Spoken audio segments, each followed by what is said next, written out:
On December 14th, at around 3 a.m. Eastern, CD Projekt Red issued an apology statement on Twitter. I'll be posting the actual tweet in the description if you'd like to read it yourself. And before we begin, I'd just like to say that this is actually really important. First, let me just get this out of the way.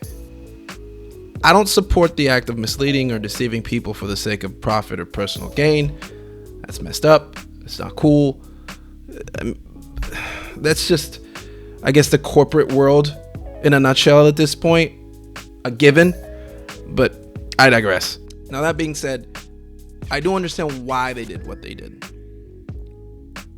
They had put themselves in a position where they had to deliver to this unrealistic expectation set by them. It's their own fault. But at the same time, it's a dev that they're famously known to be committed to their community. It made sense to a certain point to try to deliver these expectations to a certain extent, I guess, at least up until the point in which the game actually is released.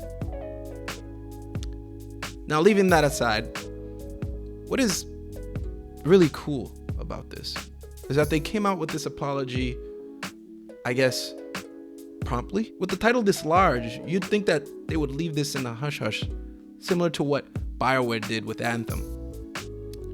Now, both BioWare and Cyberpunk were released in wildly different situations.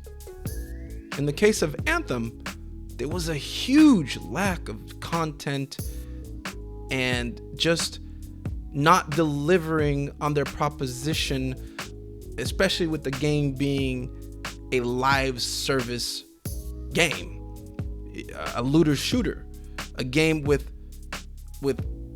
a lot of objectives that players could strive for, farming, guns, loot, which again, we're not going to delve into that, but they just didn't deliver in that case. Which, upon release, and a couple of days after Anthem, initial release date, they found out that none of what was promised, shown, remember that fake trailer that they released? This trailer of a game that looked absolutely amazing, which then in the end product had nothing to do, or well, not nothing, but was vastly different from what was shown. As for Cyberpunk, the content is there. The actual issue being that last-gen console players find themselves unable to play the game. Now, I don't know the specifics. I do know that some PS4 owners, Xbox One owners, they are able to play, but they are the exception of the rule. The vast majority of last-gen console users, it's just unplayable. It's frame rates all over the place, a lot of pop-ups on the screen, audio breaking. It's just not playable at all. A game that many last-gen console gamers set aside days, weeks, and in some cases, even a month just to play the game. We have to understand that this game has been in development for close to a decade now. Almost a decade. A game that fans of the developer had this base of reference of The Witcher 3, and then to build upon that, and with the expectation, with the hype, with everything behind it, you can understand the level of frustration that these dedicated gamers have. This colossal buildup for the game, leveraged by the CD PR marketing team, which props to them. I mean, they did their job very well, too well. But to then boot up the game and find the game that you have been waiting for so long in this deplorable state must be disheartening.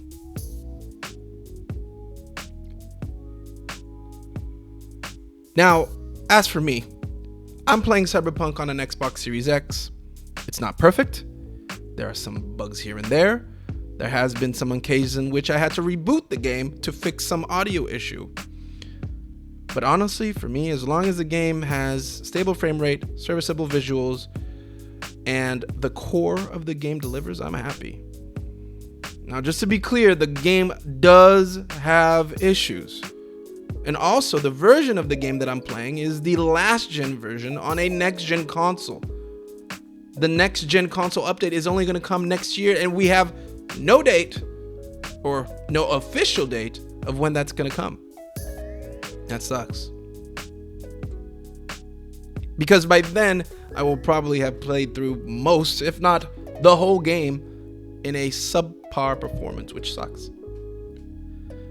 Now, the good news is that even after finishing the game, they'll be adding a multiplayer aspect to Cyberpunk. We don't know much about this multiplayer functionality. We don't know if it's just a co-op edition. We don't know if it's going to be something akin to GTA 5. All I know is that it's coming, and it's something that I can look forward to because I really, really enjoy the Cyberpunk universe, and I want a reason to go back and explore even more. Now, not only did CDPR apologize, they also state those who are not happy with the product can issue a refund, even if you bought the game digitally, which in most cases is very difficult to do. And if you are unable to issue the refund through whatever platform you purchased the game, CDPR provides an email in which you can get in touch with them directly and get your refund through there. I feel that this is a genuine attempt of apologizing to us, the consumers. This is what I believe to be a very rare occurrence. Even if their initial actions did not seem to show that at all. Regardless, whether or not you love or hate the game or the dev, it's really cool. I can't really think of another dev, at least the top of my head, that did something similar to this, at least as promptly as they did. And on top of that, a mass, refund policy movement, whatever. I just can't off the top of my head. I mean, if you know one, let me know in the comment sections. I'm actually curious to know. I'm trying to think. I did BioWare do that? I don't think so. Like not that I remember.